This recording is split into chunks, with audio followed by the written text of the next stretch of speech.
Recuerdos de la vida intelectual de don José Toribio Medina. No es el de Chile un medio propicio para los estudios de especialización científica ni de erudición literaria. Vivimos preocupados de más prosaicas atenciones que de las disciplinas espirituales y apenas si como solaz admitimos de tarde en tarde un libro tan ameno cuanto Baladí. El número de aquellos que dedican su vida entera al estudio se podría contar por los dedos de la mano, que tan mezquino es entre nosotros el culto de todo lo que habla más el cerebro que a la bolsa. ¿Cuántos escritores de primer orden no han trocado la péñola por los códigos o el bisturí por la fusta del hacendado o la pluma del oficinista? Recordemos los casos de los que pudieran publicar anualmente hermosos libros y no lo hacen, pues la tiranía del cotidiano mendrugo les obliga a ser galiotos atados a sus cadenas. Ahí están los Augustos Orrego, los Rafael Egaña, los Díaz Garcés, los Augusto Thompson perdidos, olvidados como el hombre del cerebro de oro de Daudet, que ignoró el tesoro que llevaba consigo hasta que lo hubo consumido todo entero. Desgraciadamente nuestro ambiente mezquino seguirá siendo el mismo por mucho tiempo, y el mejor de sus libros no le dará a un autor la cantidad de dinero suficiente para vivir 3 meses con decencia. Preguntadle a los Bles Ganat, a los Orrego Luco, a los Valdés Canch, y seguramente os confesarán que durante la Reconquista, Casa Grande, Sinceridad, a pesar de haberse vendido varias ediciones, apenas si les han compensado los gastos editoriales y las incomodidades de tener que tratar con libreros poco escrupulosos. Y si esto sucede con los géneros literarios más socorridos, pensemos qué nos acontecerá con los libros de filosofía, crítica, educación, ciencias puras, bibliografía.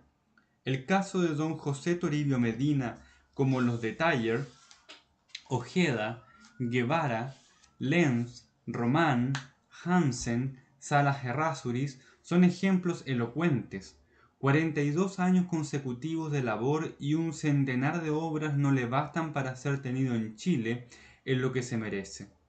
Ha sido necesario que Medina fuese antes muy conocido en el extranjero y honrado por cuantas instituciones doctas existen en Estados Unidos, Inglaterra, España, Argentina, y que la Sociedad de Historia y Geografía le tributara su más alto homenaje, como es la medalla anual de oro con que ya ha distinguido a don Crescente Errázuriz y a don Gonzalo Bulnes. Y para que comenzáramos a darnos cuenta lo que significa la enorme labor crítica, investigativa y bibliográfica del autor de la historia de la literatura colonial de Chile. A menudo en libros extranjeros, en las obras de Menéndez y Palayo, de Rodríguez Marín, de Altamira, de Herrera, de Palma, de Azaña y Larrúa, de Adler, de Garnat, de Mitre y de tantos otros cuyos nombres colmarían más de una carilla, hemos visto citado el nombre de Medina y elogiada sin reticencia su altísima labor bibliográfica. Hace poco nos recordaba Luis Popaile que en su viaje realizado alrededor del mundo en la corbeta Baquedano tuvo que desembarcar en la isla Filipinas. Al visitar la Universidad de Santo Tomás en Manila, los frailes le colmaron de atenciones por el solo hecho de ser compatriota de Medina, cuya obra conocían, siendo la única noticia cierta que tenían de esta apartada latitud geográfica. Yo recuerdo por mi parte que de entre las pocas obras chilenas que se han adquirido por necesidad en el Museo Británico de Londres están las de Vicuña Maquena, la colección completa en elegante estantería aislada, y las de Medina que viajeros idos de todos los climas consultan con mucha frecuencia. Un día nos refería don José Toribio que una de las más grandes sorpresas que había experimentado en los últimos años se había dado Mr. Bright, a quien vio llegar una mañana a su casa, acompañado de don Joaquín Walker Martínez, saltando por sobre montones de escombros y de tierra, que estaban hacinados en la calle, donde se trabajaba el alcantarillado, lleno de curiosidad por conocerle. Las referencias del fundador de la Hispanic Society of America, Mr. Arthur Milton Houston, y de su bibliotecario, el Dr. Martin, interesaron a Mr. Bright hasta no olvidar en su viaje a este país rendirle el homenaje de su visita. Más tarde, cuando publicó su libro Las Américas del Sur, Observaciones e Impresiones, es a Medina al único escritor chileno a quien le dedica un juicio breve pero elogioso. La última y la presente generación, dice Mr. Bryce, han producido escritores de talento y entre los muy pocos investigadores de hoy día hay que contar a uno de los más cultos historiadores y bibliógrafos de la América española, el señor José Toribio Medina. Otro tanto podríamos decir de W. H. Cobell, que obsequió a Medina durante su última estada en Londres con una simpática manifestación a la cual concurrieron conocidos escritores ingleses y a quien considera en su libro Chile moderno tal vez como la mayor autoridad histórica de Sudamérica. Cuando estuvo en Chile don Adolfo P. Carranza, al día siguiente de su arribo preguntó por el domicilio de Medina a fin de hacerle a él su primera visita. Pero, oh comicidad sólo concebible entre nosotros, no faltó uno que pasándose de listo creyese que se trataba de Medina, el preparador de caballos de carrera, y hacía ya condujo al conocido polígrafo argentino. Es preciso figurarse el asombro que esto le causara a Carranza. Él comprendió que en Chile apenas sí sabíamos que Medina existiera.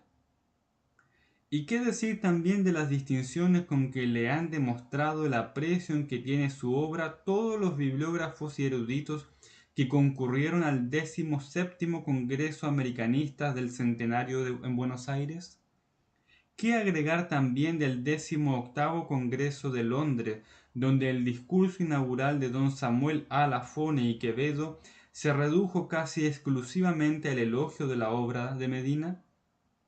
Como W. H. Cobell, el anciano y respetado Mr. Clements R. Markham, presidente de la Sociedad Geográfica de Londres y que también lo fue de dicho congreso, le colmó de atenciones.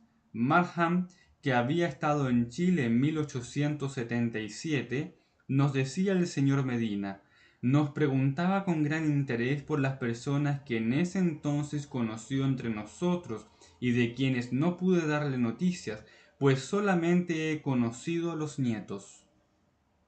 Hace algunos días nomás la Sociedad de Historia y Geografía de Santiago le transcribió al señor Medina una comunicación enviada al presidente de ella por el cónsul chileno en San Francisco, que dice así: el presidente de la Asociación de Historia Americana, Mr. Morse Stephens, me ha dirigido la comunicación que en copia me es grato acompañar a la presente, rogando a la sociedad que usted preside se sirva considerarla y, si lo tiene a bien, ejercitar sus buenos oficios con el señor don José Toribio Medina, a quien dicha comunicación se refiere para que este caballero acepte la invitación que se le hace y concurra al Congreso Histórico del Pacífico, que se celebrará en esa ciudad, San Francisco, del 19 al 21 de julio próximo.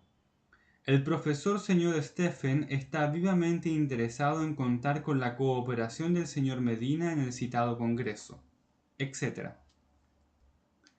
Desgraciadamente llegó esta nota a conocimiento del señor Medina hace tan solo algunos días, cuando ya no era tiempo para que alcanzase a concurrir a dicho congreso. En 1902, estando en México, recibió también una nota del gobierno de Chile en la que lo designaban para que concurriese al Congreso de Historia, que debía verificarse en Roma, pero como en el caso actual, lo tardío de la comunicación le impidió asistir, perdiéndose con ello la magnífica ocasión de que pudiese figurar de un modo tan digno la intelectualidad chilena en una reunión de hombres de estudio. La verdadera biografía de un hombre no es la que tan solo refiere hechos aislados, ateniéndose a la pura cronología superficial de los acontecimientos que se han verificado en el curso de una existencia. No, es preciso vivir cerca de un escritor, conocerle hondamente como Boswell conoció a Johnson o Eckermann o a Goethe. Es necesario escudriñar su vida, recoger cuanto pueda parecer banal y luego comparar, rectificar y analizar para referir todo lo que tenga algún interés y esté en consonancia con su obra. Leed el diario de los Goncourt y os explicaréis muchas cosas que las historias literarias son un misterio. Las debilidades de Sainte-Beuve, los pujos aristocráticos de Renan, el dogmatismo de Taine, el orgullo de Flaubert. En la obra de Medina no es la parte menos interesante aquella que se refiere a sus viajes, a sus sacrificadas búsquedas a través de los archivos y bibliotecas de los países europeos y americanos. Una larga vida consagrada al estudio es siempre interesante, cualquiera que sea la índole de sus producciones en el caso de este polígrafo. Su obra es un monumento de investigación y tal vez, como afirma Altamira, será poco menos que imposible dar un paso en la historia americana, sin acudir a las publicaciones del señor Medina. Lectores atentos de muchos de sus libros hemos tenido la fortuna de conocerle de cerca y aprovechar largas y amenas charlas para recoger de sus labios interesantes noticias sobre su labor y su vida. Además, ha querido nuestra suerte propicia que escucháramos en muchos casos el testimonio de valiosos recuerdos a la distinguida compañera de su vida, la señora Mercedes Ibáñez, que ha sido para el escritor lo que el árbol para la enredadera, sostén y eterna promesa de felicidad en la altura de los sentimientos más delicados, allí donde no llega el lodo de las pequeñas miserias humanas. Y si en el hogar fue siempre ella una compensación contra las horas de árida labor, en el trabajo ha significado una inteligencia más al servicio de la obra de Medina. No pequeño es el esfuerzo suyo que guarda las páginas corregidas, las copias de largas notas y la ímproba minucia de áridas lecturas y calcos fatigosos. Bello símbolo esta elevada armonía de dos cerebros y de dos corazones encontramos en aquella medalla, en que aparecen los bustos de ambos cónyuges sobre campos que adornan ramos de mirto y de laurel, y que cubre un cupido disparando su flecha sobre la corneja que se ha posado sobre una lámpara que arde. Sencilla alegoría que explica la sentencia latina amor labor felicitas vita es. Tiene Medina en la actualidad 63 años. Nació el 21 de octubre de 1852.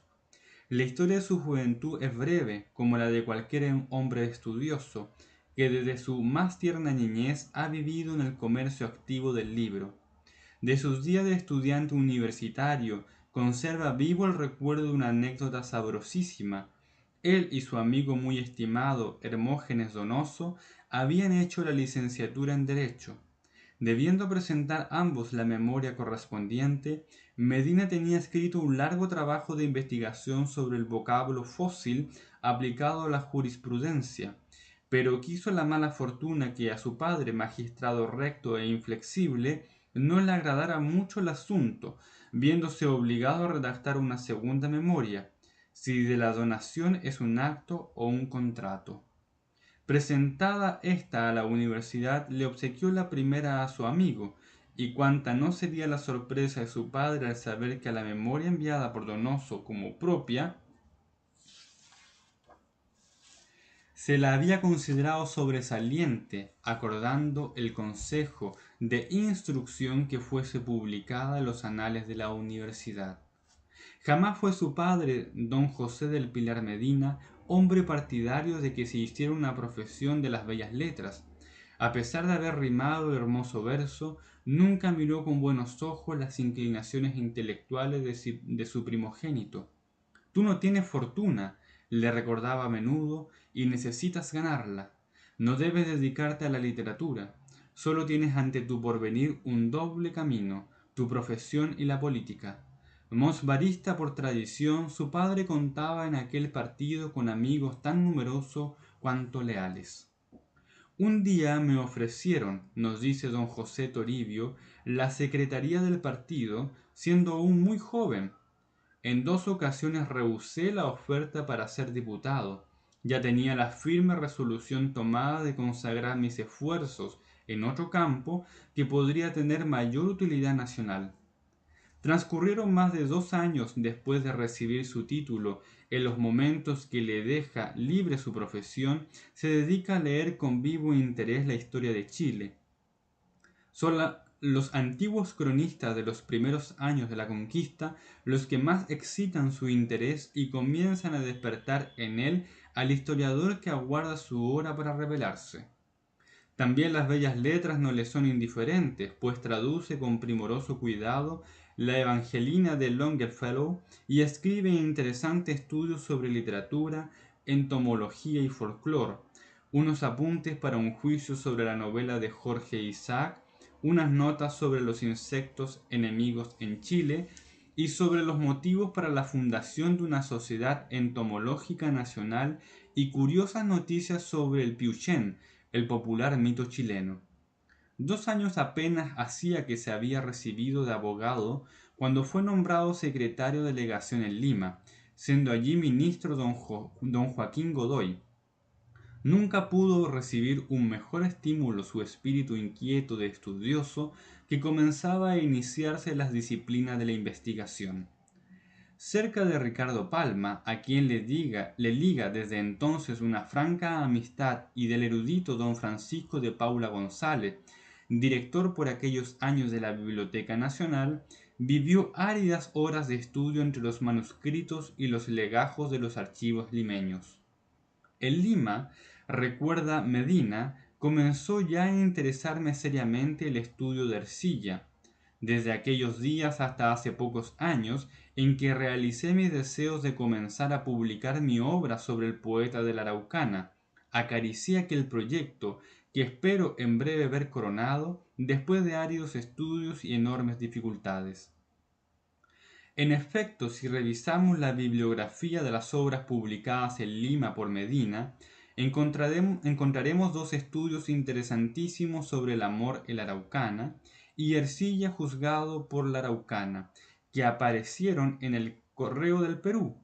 Un año antes había dado ya a la estampa su primer libro histórico, Las Memorias del Reino de Chile y de don Francisco Meneses, escrita por el padre Fray Juan de Jesús María, hermosa edición que constituye actualmente un valioso tesoro bibliográfico.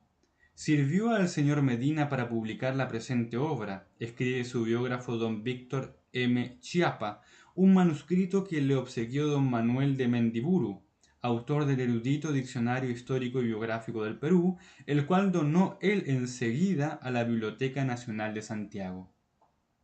Cerca de 2 años residió Medina en Lima. Como secretario de la legación tenía que realizar un trabajo enorme, que le dejaba bien pocas horas libres para sus ocios. Además, sus relaciones con el ministro Godoy eran poco cordiales. A promedios del año 76 había solicitado 2 meses de licencia para trasladarse a Chile, con el objeto de ver a su padre, que se encontraba enfermo, cuando se le presentó una ocasión magnífica de realizar un amplio viaje de estudio. Había conocido íntimamente, llegando a ser el amigo de toda la confianza de la casa, a Mr. Trotskey y a su esposa la señora Genoveva Mateu. Sabedores ellos que Medina había obtenido permiso para ir a Chile, le propusieron que le acompañase a Estados Unidos a fin de visitar la exposición de Filadelfia. Accedió gustoso Medina, no sin tener antes que renunciar su puesto en vista de la negativa terminante de Godoy para acordarle el traslado de la licencia. 3 meses permaneció en Estados Unidos, luego partió de Nueva York en dirección a Inglaterra, dispuesto a realizar una excursión de estudios en Europa a través de sus museos y bibliotecas. En Londres sus primeras visitas fueron para el Museo Británico, donde había de encontrar valiosos documentos relativos a la historia y a la literatura americana. La Universidad de Chile había abierto por ese entonces un concurso para una historia de la literatura colonial, recuerda Medina. Como el tema era tentador, aproveché mi viaje procurando sacar el mayor partido posible en la busca de muchos documentos interesantes. Y he aquí que después de presentar mi solicitud para obtener entrada e investigar el Museo Británico, me correspondió mi asiento en las mesas de trabajo junto al erudito don Pascual de Gallangos, que por ese entonces formaba el catálogo de manuscritos españoles, y a don Gaspar del Río, que se ocupaba en escribir su historia de la Inquisición en los Países Bajos, libro al cual dedicó 20 años de su vida. Una sincera amistad me acercó al prestigioso traductor de la literatura de Ticknor, quien andando los días había de darme la, para mí, inapreciable noticia del paradero de la obra de Chufres de Águila, que éste vendió al librero Henry Stevens y que éste había enviado a la John Carter Brown Library de Rhode Island. Después de algunos meses de trabajo en Londres, continúa Medina su viaje a Francia, logrando descubrir en la sección de manuscritos de la Biblioteca Nacional de París la continuación del Parnaso Antártico de Diego Mejía, obra cuya primera parte se debió a una curiosa casualidad en hora buena, propicia para las letras. Navegaba Mejía desde las provincias del Perú a las de la Nueva España, cuando un naufragio la arrojó en Acajutla, puerto de Sonsonate. El temor de naufragar una vez más le hizo por tierra a la Ciudad de México, que debía ser el término de su viaje. El camino largo y fastidioso hecho a paso de recúa le obligó a leer un libro de las epístolas de Ovidio, el cual para matalotaje de espíritu, por no hallar otro libro, compré a un estudiante de Sonsonate. De leerlo vino el aficionarme a él. La afición me obligó a repasarlo lo uno y a lo otro, y la ociosidad me dieron ánimo a traducir con mi tosco y totalmente rústico estilo y lenguaje algunas epístolas de las que más me deleitaron. El aislamiento de la Nueva España le fue propicio a Mejía para rematar su obra. Entusiasmado con resultado tan lisonjero, escribe Medina en su Biblioteca Hispano-Chilena, dio cima al trabajo iniciado y al fin y al cabo se resolvió a enviar años después desde Lima a España los originales para que se publicasen, puesto bajo la protección de Juan de Vilela, que tan encomiástica aprobación prestara al libro de nuestro licenciado, como en el efecto lo hicieran cajista de Sevilla el año de 1609 con el título de primera parte del Parnaso Antártico de Obras Amatorias. Tras rápido viaje por España, durante el cual frecuentó 15 días el archivo de Sevilla, regresa a Medina a Chile en junio de 1877. Los frutos de ese viaje de estudio y sus prolijas investigaciones en las bibliotecas de Santiago y Lima habían de trascender en el siguiente año al público en los 3 nutridos volúmenes de su historia de la literatura colonial. A pesar de haber sido premiada esta voluminosa memoria por la Facultad de Filosofía y Humanidades, Medina se vio en la dura obligación de tener que dirigir circulares a varias personas para costear la edición. Una vez impreso el libro, menos de la mitad de los suscriptores no pagaron su ejemplar, encontrándose su autor en la dura prueba de abonar dicho pago a plazos para cubrir la deuda contraída. Y como en el caso de toda obra seria y meritoria, solo se vendieron del libro contados ejemplares. Sin embargo, el amor al estudio podía más en Medina que todas las ingratitudes de sus compatriotas. A la moneda deslenable de la indiferencia respondía él con el oro de un nuevo libro de pura erudición. Fue así como realizó un largo y penoso viaje a través de la Araucanía para conocer de cerca a los indios y su territorio, a fin de documentarse y escribir la obra que había de ser más tarde Los aborígenes de Chile. Nunca pude realizar un viaje más lleno de contratiempos y dificultades, recuerda Medina, asediados por los peligros de los asaltos nocturnos cuando fuimos. Fuimos, ¿ha dicho usted? ¿Iba acompañado? Le interrumpimos. Sí, me acompañó en ese viaje un guía, don Basilio, que de paso se ha dicho nada tiene que ver con el barbero de Sevilla, que me sirvió mucho. Ah, no lo olvidaré nunca. Era un pobre infeliz que no llevaba en el cuerpo más que la camisa y la manta. Si no es por don Basilio, seguramente no regreso del viaje. Era el compadre de cierto cacique a quien le explicó que yo viajaba por negocio de compras de animales, lo cual nos franqueó muchos caminos erizados de peligros. Pero volviendo a lo anterior, le decía que cuando fuimos a visitar las ruinas de Nueva Imperial, debíamos dormir en la noche en medio del campo con el sueño liviano del que tiene la amenaza muy cerca. Los indios nos acechaban, a veces sobre la cabalgadura, otras junto a un árbol, con la rienda presta en la diestra, disfrutábamos de un sueño que a nadie le deseo más sobresaltado. ¿Cuánto tiempo tardó en escribir después de este su viaje de estudio los aborígenes de Chile? Calla un instante Medina como repasando las fechas de aquellos lejanos recuerdos que se fueron con su fresca juventud y nos dice: cuando tenía todos los materiales listos y mucho más recopilados sobre la historia de Chile, estalló la guerra contra el Perú y Bolivia, y fui nombrado auditor de guerra del ejército de reserva, viéndome obligado a trasladarme a Iquique. Durante la fabricación de balas en el parque de artillería, me ocupo una buena parte en aquellas tareas, ideando una especie de canastillo que facilitaba dicha fabricación enormemente. Este y otros insignificantes trabajos atrajeron la atención del general Maturana, quien pasó una larga nota al Ministerio de la Guerra en la que se me colmaba de elogios. Ese fue el origen de mi nombramiento. Luego me encontré en Iquique, fui encargado con una misión para Baquedano, que se hallaba en Tacna en la víspera del asalto de Arica.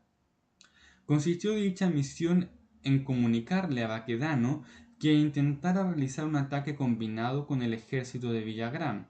Enseguida regresó Medina nuevamente a Iquique, donde, por instancia del presidente Santamaría, quedó con el cargo de juez poco más de año y medio.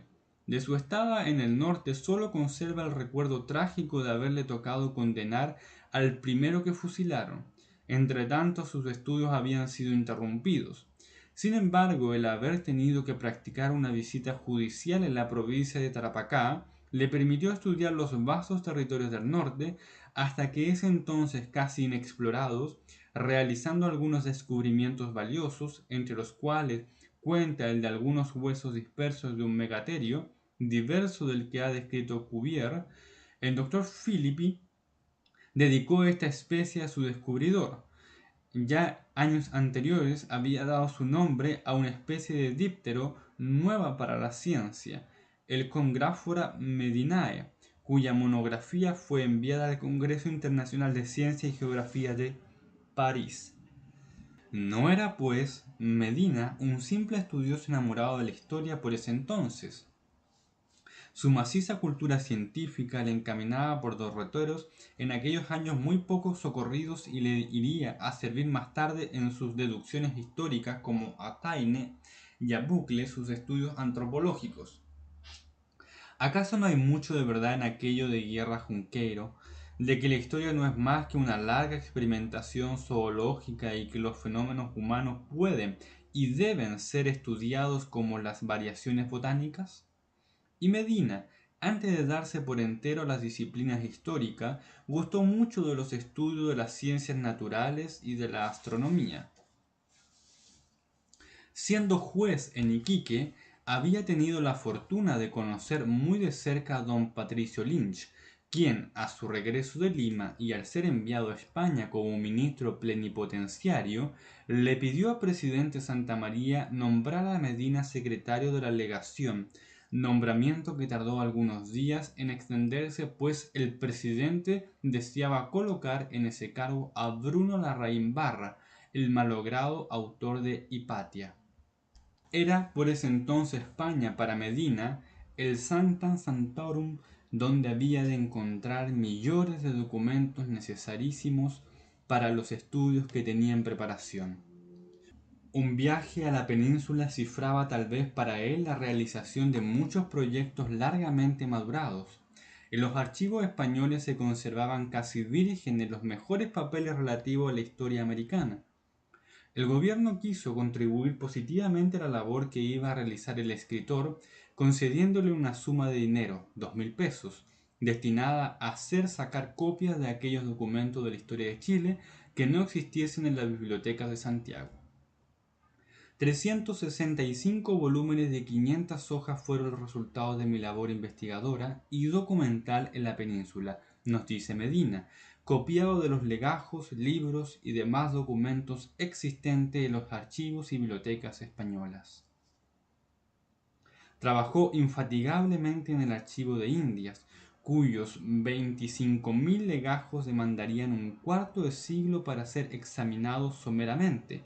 Bástenos saber que Chile, ha escrito Medina, la más pobre de las colonias, está representada por no menos de 700 legajos, que contienen desde las cartas de Pedro de Valdivia, copiadas con letras tan claras y en tal estado de conservación, que parecen escritas ayer, hasta las notas de García Carrasco, que dan fe de sus vacilaciones, dudas y errores ante el asomo de los primeros síntomas de revuelta que bajo apariencias tímidas y encubiertas dejan vislumbrar los hasta entonces sumisos habitantes de este país. En Sevilla permaneció largo tiempo realizando investigaciones en el archivo notarial y en las valiosas bibliotecas del duque de Cerclaes y del marqués de Jerez de los Caballeros. El archivo de Simancas le retuvo fecundas horas entre sus legajos, donde hizo valiosos hallazgos de documentos relativos a la Inquisición en América nuestro, investigadores más diligentes, dice Medina, apenas sí habían podido descubrir algunos trasuntos de lo que aquel tremendo tribunal había sido en Chile, y sin embargo se ven allí en tan rico caudal las piezas más interesantes y curiosas que en su publicación, si es que todo pudiera publicarse, demandaría volúmenes enteros. También dedicó continuas horas de labor a los manuscritos y volúmenes existentes en las bibliotecas y archivos de la Academia de la Historia, en la Biblioteca Nacional en la sección de manuscritos de la Escorial, a la de Alcalá de Henares en el Ministerio de la Guerra y en el depósito hidrográfico. Es de suponer lo que pudo significar para Medina un trabajo semejante de comprobaciones, copias, lecturas difíciles que requieren larga preparación histórica, descifrar manuscritos comidos por la humedad y cuyos caracteres ha borrado la acción de los años, tomar aquí una nota, leer muchas veces un volumen para comprobar una cita y verificar centenares de textos mal transcritos de copias hechas por pendolistas poco escrupulosos. A no haber realizado Medina dicha labor, todavía estaríamos a oscuras en muchos puntos capitales de la historia americana. Recordemos tan solo el caso de Lea, que auxiliado por los libros suyos, ha completado su historia de la Inquisición con un volumen dedicado a América. En Madrid hizo usted frecuente vida de diplomático, no faltando a las recepciones y a las fiestas de la corte, le hemos preguntado a Medina. Cumplía con las obligaciones oficiales, nos has respondido, y frecuentaba algunas amistades que eran de mi dilección. Por ese entonces conocí de cerca, llegando a ser muy buenos camaradas, a Monseñor de la Chiesa, el actual pontífice Benedicto XV. Era él secretario del entonces nuncio ante el rey de España, Monseñor Rampolla, quien me había invitado a su casa para tratar de los asuntos de Chile, cuyas relaciones con el Vaticano estaban interrumpidas. Por ausencia del almirante Lynch, yo quedé como encargado de negocios, lo cual me acreditaba para ventilar los asuntos diplomáticos de la legación. En tales circunstancias había intimado con el secretario con quien íbamos todas las tardes al Congreso a escuchar el gran debate sostenido entre Cánovas, Sagasta y Castelar. Por esos días llegó a Madrid don Marcial Martínez, ministro de Chile en Londres, aquel año del 84. Una tarde invité a don Marcial a escuchar el debate desde la tribuna diplomática. Nos tocó en suerte asistir a una sesión memorable, lo cual me indujo una vez terminada a preguntarle al señor Martínez ¿qué le pareció a don Marcial? Como esperando oír de sus labios una expresión de asombro y admiración ante aquella oratoria de oro puro, pero cuál no sería mi sorpresa al escuchar que don Marcial me respondía principiantes, principiantes, hombre. De sus impresiones de estudio en la península, de sus amistades literarias y de sus buscas eruditas, ¿conserva usted recuerdos gratos? Pues no sería el suyo el primer caso de haber tenido duras dificultades en sus investigaciones. Eso, no. A mis amigos de España les debo atenciones exquisitas. como recuerdos agradables. No olvidaré jamás la emoción que sentí en la iglesia de Santa María en Alcalá de Henares cuando leí la partida de nacimiento de Cervantes. Respecto de mi amistad con escritores, puedo decirle que a menudo tenía de visita a Núñez de Arce en la legación, que Campoamor y Menéndez y Pelayo les veía frecuentemente. No olvido que fue él quien me propuso la Real Academia de la Lengua, y casi a diario charlaba con el bueno de don Manuel Cañete, con Tamayo y Baus, entonces director de la Biblioteca Nacional, con el erudito don Aureliano Fernández Guerra, con los americanistas don Marco Jiménez de la Espada, don Justo Zaragoza, don Cesario Fernández Duro, don Adolfo Herrera, con quien íbamos todos los domingos a los toros, pues estábamos abonados. Encima de la mesa de trabajo de Medina vemos la última obra de Herrera, El Duro, estudio de los reales de a 8 españoles y de la moneda de igual o aproximado valor labradas en los dominios de la corona de España, que le acababa de remitir desde Madrid su autor. Hojeamos los dos enormes volúmenes magníficamente impresos y encontramos a menudo citas de sus obras. Herrera es también el autor del libro Las medallas de proclamaciones y jura de los reyes de España. ¿Tuvo ocasión de conversar con el rey alguna vez? Sí, en 2 ocasiones nos recibió con amabilidad exquisita, a pesar de que la reina, sobrina del infortunado emperador Maximiliano de México, veía con malos ojos a todos los americanos. ¿Cuál fue el resultado que usted estima más importante para su labor documental obtenido en ese viaje a la península? Sin lugar a duda, todos los papeles que descubrí sobre la Inquisición en América. Recuerden ustedes mis volúmenes sobre Tribunal del Santo Oficio de Lima y Chile, y allí encontrarán muchas noticias sobre lo que significó para mí la labor de tal estudio en los archivos españoles. En efecto, hemos hojeado la historia del Tribunal del Santo Oficio de la Inquisición en Lima y la historia del Tribunal del Santo Oficio de la Inquisición en Chile, y en las introducciones de ambas obras hemos leído lo siguiente. Cuando a fines de 1884 penetraba en el monumental archivo que se conserva en la pequeña aldea de Simancas, estaba muy lejos de imaginarme que allí se guardaran los papeles de los tribunales de la Inquisición que funcionaran en América, ni jamás que me había pasado por la mente ocuparme de semejante materia. Comencé, sin embargo, a registrar esos papeles en la expectativa de encontrar algunos datos de importancia para la historia colonial de Chile, y al mismo tiempo que vi coronados mis propósitos de un exquisito lisonjero, fuime engolfando poco a poco en su examen, hasta llegar a la convicción de que su estudio ofrecía un campo tan notable como vasto para el conocimiento de la vida de los pueblos americanos durante el gobierno de la metrópoli. Pude persuadirme a la vez que cuanto se había escrito sobre el particular estaba en enorme distancia de corresponder al arsenal de documentos allí catalogados, al interés y a la verdad del asunto que tenía ante mis ojos.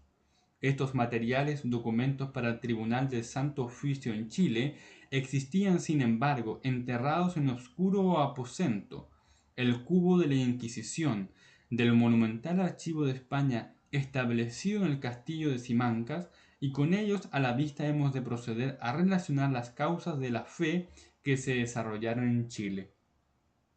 ¿No publicó alguna obra suya durante su estada en España? Nada de importancia, en realidad. Todas las horas que me dejaban libre mis ocupaciones diplomáticas las dedicaba al estudio y copia de documentos para la colección de historiadores de Chile y para mis obras sobre el Tribunal de Santo Oficio. Un recuerdo que debo consignar por haber causado un doloroso trastorno en mi vida. Fue la noticia de la muerte de Vicuña Maquena, que me dolió como si hubiese sido la de mi segundo padre. En el año 86 regresó Medina de España para contraer matrimonio en diciembre con la que es hoy la ejemplar compañera de su vida, la señora Mercedes Ibáñez y Rontisoni. Desde el año siguiente, 1887, hasta 1892, fecha de su tercer viaje, da a la estampa las siguientes obras que son el mejor testimonio de su labor enorme, casi incomprensible. Historia del Tribunal del Santo Oficio de la Inquisición en Lima, 2 volúmenes. Biblioteca Americana, catálogo de su colección de libros relativo a la América Latina, con ensayo de bibliografía de Chile durante el periodo colonial. Las Guerras de Chile, poema histórico por el sargento mayor Juan de Mendoza Monteagudo. Histórica relación del Reino de Chile, reimpresa con una introducción biográfica y notas. Colección de documentos para la historia de Chile, 4 volúmenes. Colección de historiadores de Chile y documentos relativos a la historia nacional, 4 volúmenes. Cosas de las colonias, desengaño y reparo de la guerra del Reino de Chile, historia geográfica natural y civil del Reino de Chile, por Felipe Gómez de Vidaurre, con una introducción biográfica y notas, 2 volúmenes. Catálogo de la colección de mapas, planos y vistas relativo a Chile. La imprenta en América, Epístome. Historia del Tribunal del Santo Oficio de la Inquisición en Chile, 2 volúmenes. Historia del Tribunal del Santo Oficio de la Inquisición en Chile, 2 volúmenes. La imprenta en Lima, Epítome. Bibliografía de la imprenta en Santiago de Chile. Monedas y medallas hispanoamericanas. Los acontecimientos de la Revolución de 1891 interrumpieron esta su labor fecunda. Ratos muy desagradables tuvo que vivir en aquellos días agitados. Como partidario de la causa del presidente Balmaceda, se le consideró enemigo peligroso y, cosa extraña, por 3 veces fue allanada su casa, por creerse que en su imprenta particular se imprimían las proclamas revolucionarias que circulaban en la ciudad y más de una vez también el arrojo de uno de sus mejores amigos, el inglés Mr. W. B. Calvert, salvó su casa y con ella el tesoro inapreciable de su biblioteca, de las turbas exaltadas que pretendían saquearla. Horas amargas de sobresalto fueron aquellos que le tocaron vivir en pleno periodo revolucionario, hasta que al fin, perseguido de todas maneras, se vio obligado a marcharse a la República Argentina. Los meses de destierro que tuvo que soportar en Buenos Aires los aprovechó en la preparación de su obra Historia y Bibliografía de la Imprenta en el antiguo Virreinato del Río de la Plata, cuya impresión costeó el Museo de la Plata, gastando en ello cerca de 12.000 nacionales. La edición es cuanto de más primoroso se puede exigir.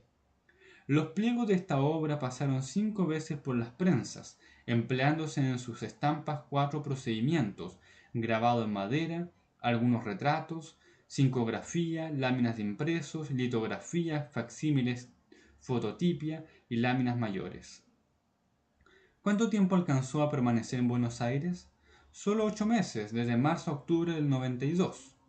Los sucesos de la revolución me obligaron a partir solo y a guardar que mi esposa me encontrase en Buenos Aires algunos meses más tarde.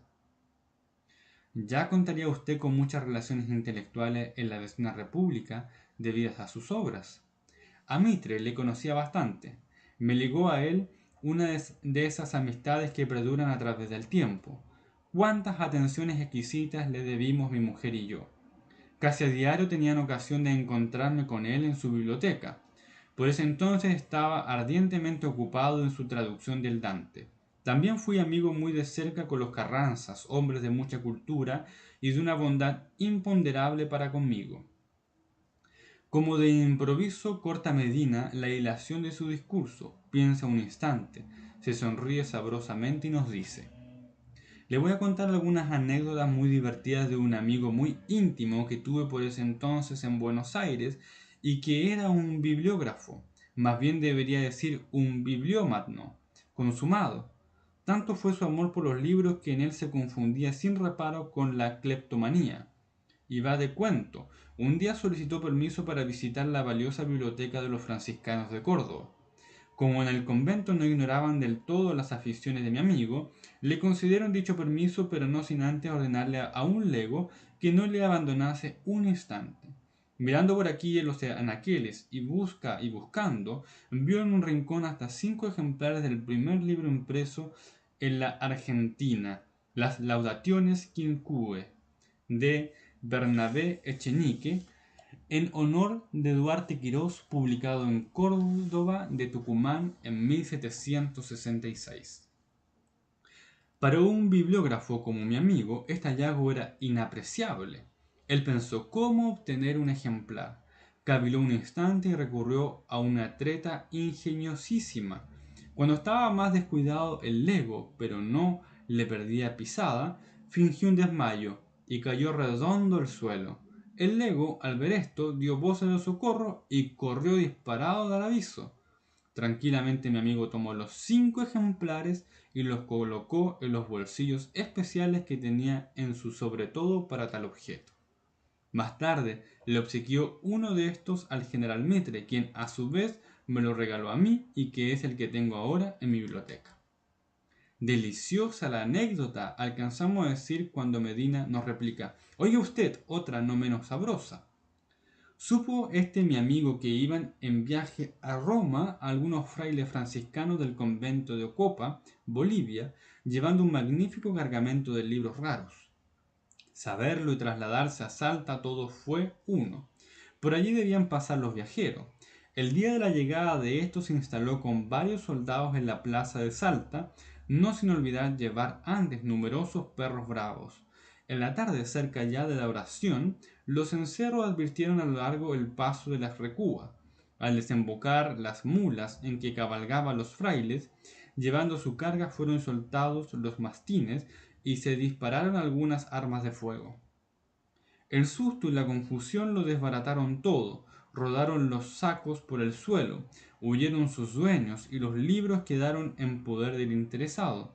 Entre estos volúmenes tuve la fortuna de conseguirle a mi amigo me cediera para obsequiarle a Mitre un ejemplar de la vida de Cristo del padre Bertonio, impresa en 1614 en Juli, una de las ciudades del interior de Bolivia que contó con una riquísima imprenta de la cual salieron obras que hoy son tesoros bibliográficos. Hace pensar esta anécdota en una de esas saladas escenas de Gil Blas. Y sin embargo, nos agrega Medina: no quito ni pongo un punto. Es una historia auténtica que en Buenos Aires la conocen mucho y que mi amigo refería a cuantas querían oírla. A pesar de haber muerto hace algunos años, no doy su nombre por respeto a su memoria. En octubre del 92 partió Medina, acompañado de su esposa, a Europa. Desembarcó en Cádiz, donde le ocurrió un incidente digno de ser referido. Llevaba 30 ejemplares de su obra impresa en Buenos Aires, con las respectivas dedicatorias para ser repartidas en España. Al querer retirar el cajón de la aduana, le cobraron 250 pesetas de derecho. Medina, como era natural, se negó a pagarlas. Más tarde, estando en Sevilla, el cónsul de Chile le comunicó que una señora ofrecía despacharlos de Cádiz previo el pago de 50 pesetas. Gustoso accedió y obtuvo sus libros. En Sevilla, nos refiere Medina, había tertulia diaria, hora en casa del duque de Cerclaes, hora donde el marqués de Jerez de los Caballeros, cuyas bibliotecas, vendidas hace algún tiempo a Mr. Archer Huntington, fundador del Hispanic Society of America, constituían por ese entonces el mayor tesoro bibliográfico particular de la península. Recordamos que en alguna parte de sus libros habla Menéndez y Pelayo de la valiosa colección de novelas españolas del duque de Cerclaes como de una de las únicas completas en España. Allí iban Menéndez y Pelayo, Rodríguez Marín, Gestoso y Pérez, autor de la obra Sevilla Monumental y Artística, Valdenegro, cuyo libro La imprenta en Córdoba es un monumento de erudición, Chávez, autor de El periodismo en Sevilla, el doctor Azaña y la Rúa, que ha publicado las obras de Gutiérrez de Centina y un tomo sobre la imprenta en Sevilla, Montoto, poeta apreciadísimo, Leopoldo Cano, Serrano, Carlos Jiménez, el doctor Lazo de la Vega. A esa reunión no faltaba el impresor que editaba sus obras, don Enrique Rasco, muy conocido y estimado en toda Sevilla. En estas reuniones siempre se trataba de materias literarias y se hacía labor provechosa en el seno mismo de las bibliotecas del duque de Cerclaes y del marqués de Jerez de los Caballeros. Durante ese viaje en España trabajó asiduamente documentándose para publicar su biblioteca hispano-chilena y para componer su volumen sobre Vasco Núñez de Balboa. Recogió cuanto le fue posible sobre la imprenta en América.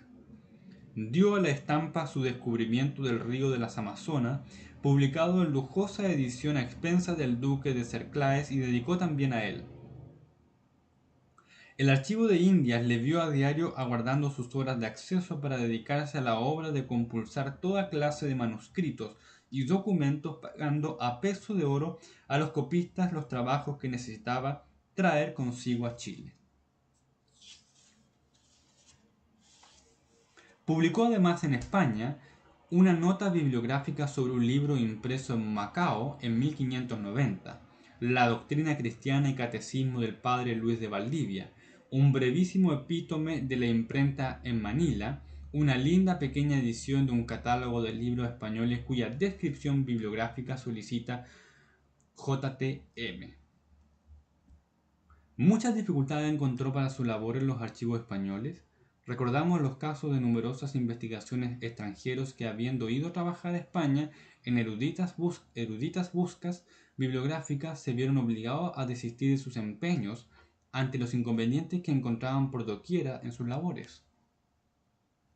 Mis amistades me valieron de mucho y me ahorraron a veces incomodidades que en otros mi empeño. Pero ya verá usted más adelante lo que me han costado algunos de mis libros más recientes. En efecto, una de las últimas obras del Dr. Rodríguez Marín encontramos una referencia sobre Medina que prueba sobradamente la altísima estimación en que tiene el autor de la biblioteca hispano-chilena. Al dedicar un curioso artículo a sus trabajos en el Archivo de Protocolos de Sevilla, dice: inagotable es aquel venero histórico hispalense. Tanto abunda en documentos peregrinos que hay para ir gastando en libros, opúsculos y conferencias, para guardar y aún para regalar a todo amigo necesitado o curioso. Y con todo esto, allí se está la cantera como si a ella no hubiesen tocado. Yo di al eximio historiador chileno don José Torillo Medina obra de una veintena de copias de escrituras que otorgó el famoso cosmógrafo Sebastián Caboto, etc.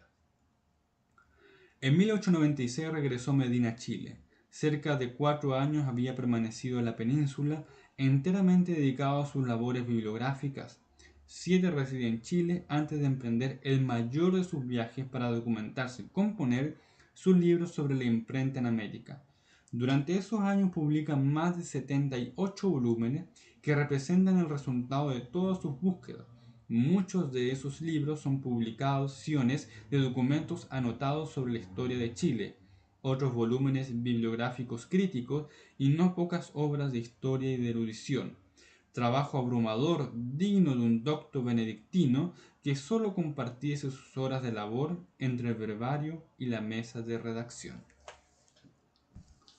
Deseoso de terminar sus trabajos sobre la imprenta en América, parte pues a fines de 1902.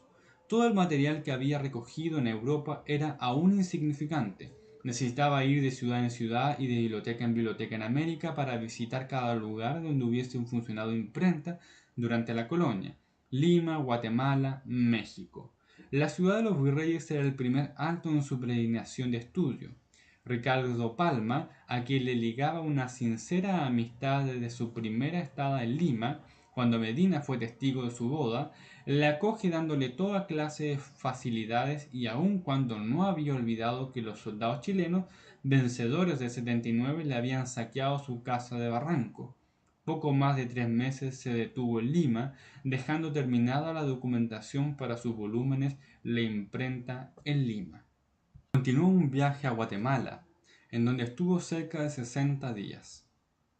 Nunca olvidaré, recordaba Medina, las atenciones obsequiosas que debo a los guatemaltecos.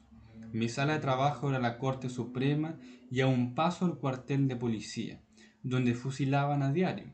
Mis mejores amigos fueron allí don Antonio Batres Jauregui, diplomático y escritor, don Agustín Gómez Carrillo, historiador, padre del conocido cronista Enrique Gómez Carrillo.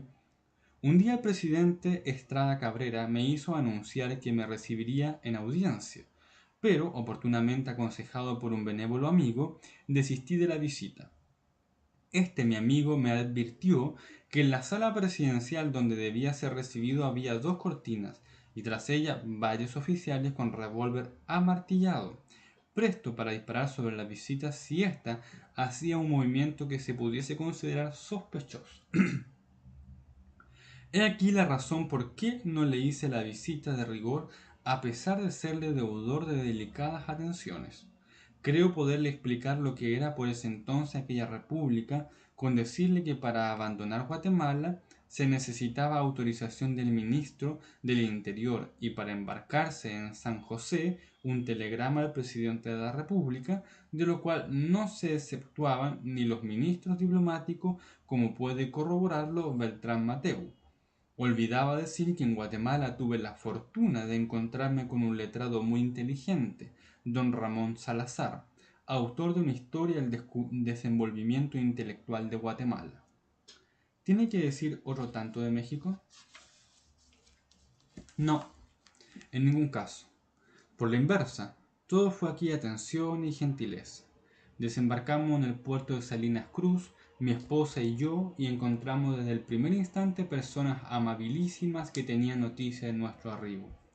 Durante nuestro viaje en ferrocarril a México, tuve ocasión de leer en un periódico, creo que se llamaba el Mexican Herald, un elogioso saludo de bienvenida, en el cual se noticiaba sobre el objeto de mi viaje. A los 2 o 3 días de estar en la capital, fui recibido en audiencia por el presidente Díaz, quien me colmó de atenciones, ordenando que se me diesen amplias facilidades. Recuerdo que don Porfirio me preguntó si era efectivo que el gobierno de Chile pensaba acreditar como ministro en México a don Joaquín Walker Martínez. Como yo asintiese a la pregunta suya, él no pudo contener un gesto de disgusto, dando a entender claramente que en México no sería bien recibido. Creí yo de mi deber comunicarle esto al señor Riesco, entonces presidente, que le dio más tarde mi carta a leer al propio señor Walker, acarreándome su enojo.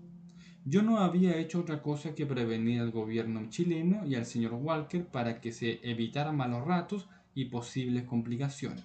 Felizmente, creo que más tarde don Joaquín, comprendiendo mi intención, no me llevó el hecho a mal. En México debió Medina muchas atenciones mientras realizaba sus trabajos bibliográficos. A don Vicente P. Andrade, autor de una bibliografía de México en el siglo XVII, que puso su riquísima biblioteca a su disposición. A don Luis González Obregón, autor de México Viejo.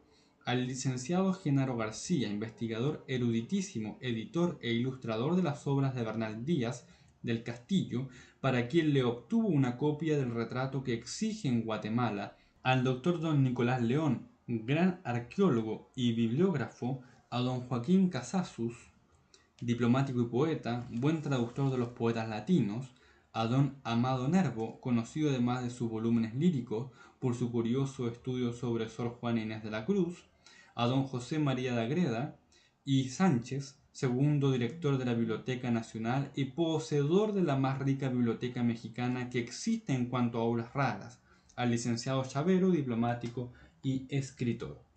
Una de las cosas que sentí hondamente, recuerda Medina, fue no poder consultar la valiosa biblioteca de García Icas Balseta, que había muerto. ¿Qué ciudades visitó en México? Muchas y de muy linda y peligrosa manera. Puebla, Guadalajara, Oaxaca, Guanajuato, Veracruz, Querétaro. Algunos de estos viajes fueron realizados en diligencias, otros a lomos de cabalgadura, varios en ferrocarril. Con razón no faltaba quien considerase a mi mujer como una heroína, pues ella me acompañó a todas partes hasta el último y más apartado rincón. Terminada su misión, partió en viaje a Francia y luego a Italia. En la Biblioteca del Vaticano encontró cordial acogida en el sacerdote jesuita Erla, quien le dispensó muchas atenciones, pues conocía su obra. Le dio toda clase de facilidades hasta el punto de poner a su disposición bibliotecas que acababan de ser adquiridas y que aún no estaban catalogadas. Prosiguiendo en su viaje de estudio, visitó la biblioteca de Turín, donde encontró el primer ejemplar de que se tiene noticia del Chilidugu del padre Haberstadt, impreso en el monasterio de Münster en 1777. Regresaba a Chile Medina en 1904 trayendo millares de documentos y apuntaciones para emprender la publicación de la imprenta en América. Para comprender lo que significó su viaje de estudio a través de tantos países, sería menester recordar las peregrinaciones eruditas del insigne Menéndez y Pelayo, insaciable e inteligente expurgador de archivos y de legajos cosmopolitas. Análoga a la obra del autor de la historia de las ideas estéticas en España, es la de Medina, aunque ella se haya orientado en un sentido un tanto diverso, más histórico y bibliográfico que literario. Más de 60 volúmenes son el fruto de su labor durante los 8 años que permanece en Chile después de su último viaje. Publica todos sus trabajos sobre la imprenta, algunos de los cuales, como la imprenta en Lima y la imprenta en México, son tal vez los mayores emporios bibliográficos que se han dado a la estampa en América indolatina. ¿Qué decir también que ya no haya sido señalado Allende y a quién de los mares de su historia del Tribunal del Santo Oficio de la Inquisición en México, del Diccionario Biográfico Colonial de Chile, de su historia del veneciano Sebastián Caboto, de su primorosa edición de La Araucana? Son todos ellos títulos que completan la vasta labor comenzada a los 25 años. Pero recordemos ahora lo que le significó a Medina el trabajo de su obra predilecta, a la que llena sus mejores horas y que constituirá en el futuro el mayor título de gloria para este erudito, sus trabajos y publicación de documentos sobre arcilla. Tuvo noticia en 1903 Medina de que el sabio cervantista don Cristóbal Pérez Pastor poseía multitud de documentos valiosísimos sobre arcilla y que cedería el derecho de copia de ellos por la cantidad de 6.000 francos. Presentó Medina una solicitud al Consejo de Instrucción Pública a fin de que se insistiera ante el gobierno para que se consultara dicha cantidad en los presupuestos, pudiendo realizarse la adquisición del derecho de copia de los documentos hercillanos. Sin embargo, fracasó tal proyecto en la Cámara, donde se estimó inútil semejante gasto. En espera de poder publicar Medina algún día los documentos sobre arcilla, junto con el texto de la Araucana, la había impreso en 1903, pero como negó su apoyo el Congreso fue preciso que la diera a la publicidad en 1910, aprovechando la fiesta de centenario. Como Pérez Pastor no había encontrado comprador para dichos documentos, pensó utilizarlos en su discurso de ingreso a la Academia de la Lengua, pero murió sin llegar a incorporarse, siendo obsequiados los documentos por los herederos del extinto a la Real Academia, la que, a su vez, como un homenaje a sus donantes, le encomendó a Rodríguez Marín su publicación, cosa que no pudo hacerse y a la cual éste había renunciado en definitiva por estar entregado del todo a sus estudios cervantistas. Así estaban las cosas cuando partió a España Medina, a proseguir de cerca ahora sus gestiones para la posesión de los documentos. Una vez en Madrid, nos dice don José Toribio, insinué la idea de realizar el trabajo que seguramente Rodríguez Marín no emprendería, pero se me dijo que si aquel no lo hacía por el momento, lo había de emprender más tarde. Algún día después manifesté deseos de ver el testamento de Ercilla que se conserva en la Real Academia, a lo cual se negó esta terminantemente, o más bien dicho, el secretario señor Catalina, que era allí omnipotente, alegando que sería deshonroso para España que un extranjero hiciera esa publicación. En vista de tales negativas, yo me lancé por mi parte en busca de los documentos originales, tarea que no era fácil porque la entrada en el archivo notarial de Madrid era poco menos que imposible, siendo como es de propiedad particular sin antes sufragar derechos prohibitivos, cuáles son los de pagar 30 céntimos por cada año de antigüedad, del protocolo que se consulta y que en el caso que me interesaba eran los de 224 notarios, obrados en el espacio de 30 años, suma que por sí sola habría excedido a todo el presupuesto de instrucción pública de Chile, sin contar con los derechos de búsqueda, de copia y de autorización. Pero la cuestión era entrar al archivo notarial, a aquel Sancta Sanctorum al cual no tenía acceso ni el propio director de la Biblioteca Nacional, Rodríguez Marín. gastando en estas gestiones semanas y semanas sin que me valiera un ápice la comisión que el gobierno de mi país me había conferido para estudiar la organización de aquel archivo, pues al cabo de consultas y trámites se resolvió que la entrada me sería permitida en las condiciones de cualquier hijo de vecino, esto es, pagando los derechos correspondientes. Sin desmayar por nada de esto, moví entonces los resortes del empeño, habiendo sido al fin la llave maestra de todo el marqués de Laurencín, secretario del Senado, quien logró del Ministerio de Instrucción Pública una carta de su puño y letra para el archivero.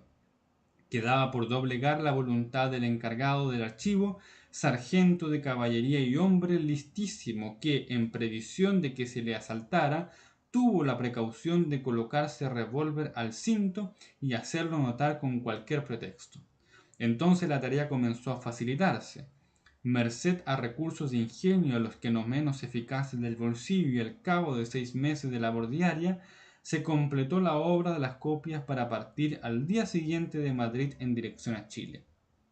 Se había gastado 35.000 pesetas y traía en mi poder 600 documentos ercillanos. A mi llegada a Santiago recibí la agradable nueva de los 6.000 pesos con que el gobierno auxiliaba la publicación de esos documentos. Habían sido revueltos a la tesorería por ausencia de que debía editarlos. Debo agregarle que, publicado el libro, no se ha vendido un solo ejemplar.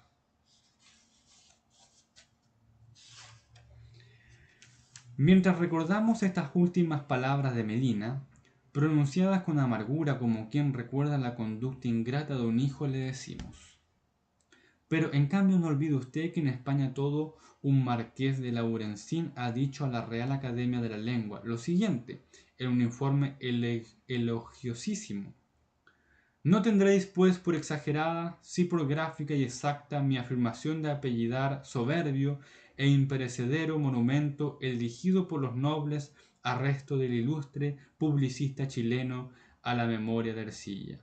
Del íntimo maridaje del genio poético y el heroísmo español surgió la epopeya sin par de la Araucana. Necesitaba un comentarista digno de ella y lo ha encontrado en don José Toribio Medina. Tal ha sido pues mi amigo, mi labor, mucho trabajo y muchos desengaños. Queremos apartar el ambiente de tristeza que reina en ese instante, mientras Medina nos alarga una carilla de prueba de sus últimos volúmenes sobre arcilla. Le decimos: para completar nuestro estudio, quisiéramos que nos contara algo de su biblioteca, de las riquísimas ediciones que ella encierra, los libros que han sido, con su digna esposa, los más fieles amigos de su vida de estudio. Guardarán muchos recuerdos gratos y muchas impresiones de sus primeros años de labor. En efecto, mi biblioteca representa la mitad de mi vida. No es posible imaginarse ni relatar los sacrificios que ella me ha costado. Para mí, el desideratum en materia de libros han sido las araucanas. No tengo completa todas las ediciones, me falta la edición príncipe de la primera parte, impresa en 1569.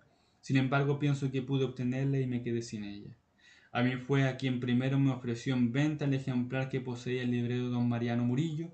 Yo había descrito ya en mi biblioteca americana tal volumen, y así pues fue grande la sorpresa de Murillo, cuando al mostrarme el ejemplar después de hojearlo, le hice notar que le faltaba el retrato de arcilla que, contra lo acostumbrado, iba colocado en la última página. Fue necesario que Murillo mandase ver el ejemplar que existía en el Museo Británico para que se convenciese. Hizo fotografiar dicho retrato y de este modo completó su volumen para venderlo a Huntington. Medina ha coleccionado su biblioteca en el espacio de 40 años. El objeto a que ha obedecido su formación ha sido principalmente el de reunir las producciones tipográficas de la América Latina, desde que en ella se estableció el arte de la imprenta hasta que terminó la dominación española. El periodo que abarca la parte relativa a Cuba alcanza solo hasta 1810 y es vario en las demás naciones del continente. Llega hasta esa fecha en la Argentina, en Chile hasta 1817, en México y Guatemala hasta 1821 y en el Perú hasta 1824. Cuenta actualmente dicha biblioteca más de 12.000 volúmenes en los cuales los libros mexicanos suman más de 8.000 títulos. El resto se compone de obras americanas, especialmente relativas a la colonia. A la parte moderna de su librería le concede poca importancia. En varias ocasiones John Winship, bibliotecario de la John Carter Brown Library, le ha hecho ventajosas proposiciones para adquirirla y otro tanto la Universidad de Harvard. Medina comprende que la mejor explicación que puede darnos de los tesoros bibliográficos que guarda en sus anaqueles será haciéndonos verles. Cruzamos dos salas colmadas de libros que en sus estanterías se alinean de un modo imponente hasta tocar lo alto del cielo de la pieza para encontrarnos en un amplio salón confortable. Arrimados a los muros hay varios estantes tallados que denuncian su prosopia tradicional. Durante algunos minutos desfilan ante nuestros ojos hermosos incunables, admirablemente conservados, pequeños volúmenes ricamente encuadernados, ocultos en estuches sencillos, libros que denuncian las características huellas del tiempo en sus hojas, carcomidas y en sus márgenes manchados por la humanidad. He aquí el primer volumen impreso en la América del Sur, un ejemplar admirable de la doctrina de lengua quichua, impreso en Lima en 1584, con una firma autógrafa del padre Acosta. Por esta obra, nos dice Medina, me han ofrecido 6.000 marcos. Tiene una historia curiosa. Cuando se estaba imprimiendo, el Papa Gregorio XIII quitó 10 días al calendario, lo cual ocasionó trastornos curiosísimos en la época. Hubo entonces que detener el trabajo de la impresión para dar la estampa por la misma prensa, la real cédula que incorporaba la orden pontificia, en la cual se ordenaba el vacío del calendario. Así pues, son ambas dos impresiones casi simultáneas. Aquí otro libro valioso, los 9 sermones en lengua de Chile, del padre Valdivia, que Medina le compró a don José Sancho Rayón en Madrid por la cantidad de 1.000 francos. Acá vemos la Argentina de Barco Centenera, de la cual se conocen solo 4 ejemplares. Hermosos libros el que tienta nuestros ojos. El Manual Sacramentarum, impreso en México en 1568, ejemplar único conocido en el mundo, que Medina le compró en Puebla a un abogado. Otro de sus tesoros es el volumen pequeñito, primoroso del Tesoro Espiritual de Pobres en lengua michoacal, impreso en México en 1575, que adquirió en 1.500 marcos. Hasta hoy solo se conocen 4 ejemplares. El que posee Medina está incompleto y ha hecho reproducir del Museo Británico las copias de las hojas que le faltan. Con visible emoción nos muestra Medina el único ejemplar que existe en el ceremonial y rúbricas generales impreso en 1579 en México, y qué decir de las ediciones de la Araucana, a través de las cuales podemos apreciar el más completo tesoro de la tipografía antigua. ¿Qué de la bonita primera edición del Diccionario de la Academia? Esta obra tiene su historia, recuerda Medina. En 1880 estaba yo en el norte, siendo auditor de guerra en Pisagua. Se ofreció un reconocimiento a Tarapacá, entonces abandonado.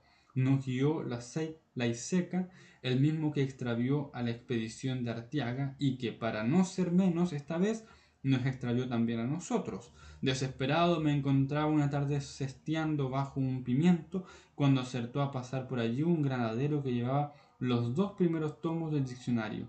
Como le preguntara el origen de ellos, me dijo que los había recogido en una casa abandonada. Le ordené que me trajeran los restantes, y ellos vinieron a constituir lo único que granjeé durante mi estada en el norte.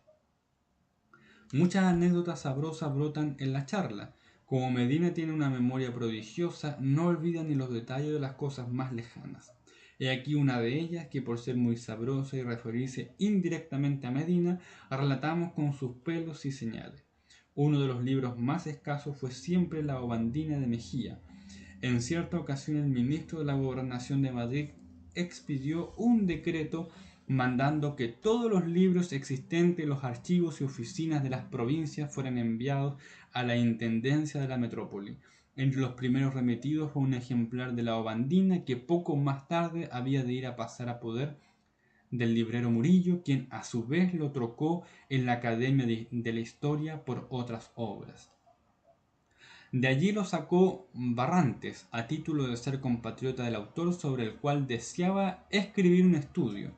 Jamás devolvió Barrantes dicho ejemplar. Estaba a la sazón entonces en Madrid Ricardo Palma. Llevaba escrita una extensa conferencia sobre la Ovandina, cuya edición primitiva no había visto jamás. Siendo muy amigo de Medina, les dio a leer dicha conferencia antes de dictarla desde la tribuna de la Academia de la Historia. Y, como era natural, don José Toribio le hizo notar a Palma que estaba plagada de errores, como el de describir el libro en octavo siendo en folio. Sin embargo, el autor de las tradiciones peruanas no quiso oír aquel consejo desinteresado y tuvo que soportar en medio de su conferencia la rectificación del marqués de Laurencín. Medina conocía el ejemplar de la obra que había tenido Murillo antes de cederlo para la biblioteca de la Academia de la Historia. He aquí la razón, recuerda Medina, de una serie de folletos tan injustos como violentos de Palma contra Laurencín. Hace algunos años apareció en Ica un nuevo ejemplar de la Ovandina, que pertenece actualmente a la Biblioteca Nacional de Lima. La mayoría de sus obras, primorosas en cuanto a la tipografía, las ha impreso Medina en la imprenta particular que posee en su casa. El año 77 compró una pequeña prensa en la que imprimió el catálogo breve de mi colección de libros relativos a la América Latina.